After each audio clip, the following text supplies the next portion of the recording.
Bonjour à tous. Aujourd'hui, un point de méthode sur l'analyse de documents. Je vous rappelle que l'analyse de documents va constituer un des deux exercices que vous aurez en E3C le 30 avril.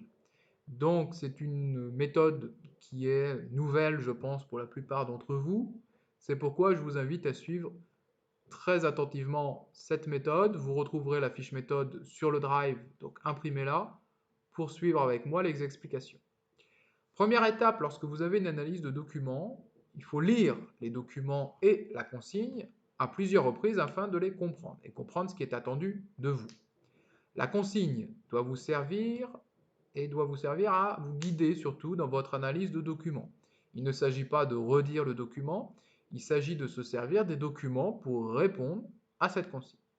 D'ailleurs, cette consigne prend la forme d'une problématique, donc d'une question, à laquelle vous allez devoir répondre. Vous numérotez les lignes s'il s'agit d'un texte. Étape numéro 2. Vous préparez l'introduction, le développement et la conclusion au brouillon. Le brouillon doit vous servir à préparer la rédaction, à vous guider, à ce que vous ne vous perdiez pas au moment de rédiger votre devoir. Vous ne devez donc pas rédiger à ce moment-là, mais noter toutes les idées, toutes les informations qui vous paraissent importantes à insérer dans l'analyse de doc. L'introduction d'une analyse de document, c'est d'abord la présentation du ou des documents, la nature. Et là, je vous invite à vous référer à la fiche méthode présentée sur la nature des documents en histoire. L'auteur. L'auteur, s'il est inconnu, vous mentionnez juste son nom ou prénom. Si il est connu de vous, vous présentez un minimum sa biographie. Si par contre vous n'avez aucun auteur mentionné en bas du document, vous le stipulez, vous notez simplement l'auteur est inconnu. La source, donc d'où vient le document, d'où a-t-il été extrait. La date de réalisation, les destinataires. Dites-vous qu'un document est toujours destiné à quelqu'un ou à plusieurs personnes.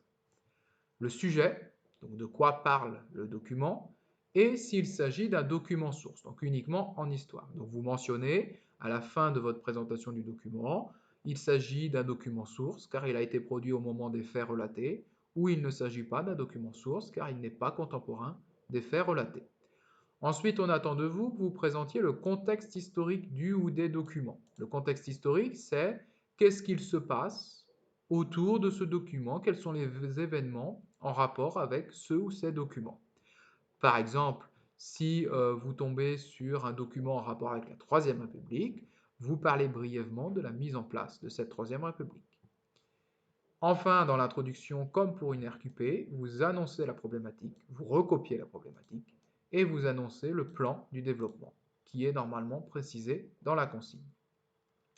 Ce développement, venons-y. C'est la réponse à la problématique en plusieurs parties, 2 ou 3, donc là, comme une RQP. Pour faire ces parties, vous devez vous aider de la consigne et ou des documents. Je vous rappelle qu'une partie, c'est une idée principale qui répond à la problématique et qui correspond à un paragraphe. D'accord? Donc vous ne faites pas plusieurs paragraphes, vous ne faites qu'un paragraphe par partie. Dans chacun de ces paragraphes, autrement dit dans chacune de ces parties, vous commencez toujours par annoncer l'idée que vous allez démontrer. Vous faites une phrase dans laquelle vous dites « dans cette idée, je vais montrer » et vous précisez. Ensuite, après avoir annoncé l'idée en une phrase, vous allez prélever des informations dans le document pour justifier l'idée du paragraphe. Si c'est un texte, vous faites une citation, entre guillemets.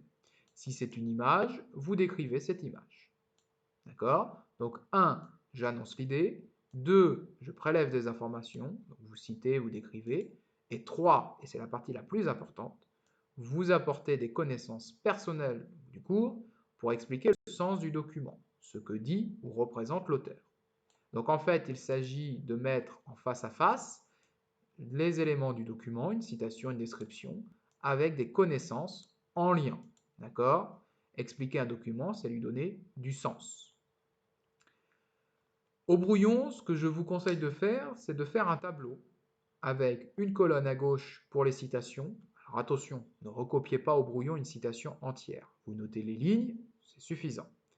Et une colonne à droite pour les connaissances. Donc les dates, les personnages, les événements qui sont en lien avec ce document.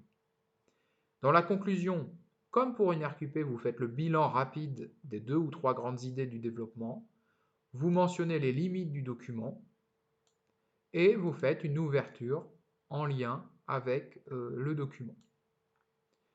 Étape 3, vous rédigez au propre votre analyse de document, c'est ce qui va vous demander le plus de temps. Et étape 4, prenez le temps de vous relire pour corriger les éventuelles fautes de français et compléter, si nécessaire, votre analyse. Donc voilà pour la méthode, j'espère que c'est suffisamment clair. Il s'agit bien évidemment maintenant de passer à la pratique. C'est pourquoi je vous propose un exercice pratique à partir de la séparation des églises et de l'État dans une autre capsule vidéo. Bonne journée et bon courage à vous.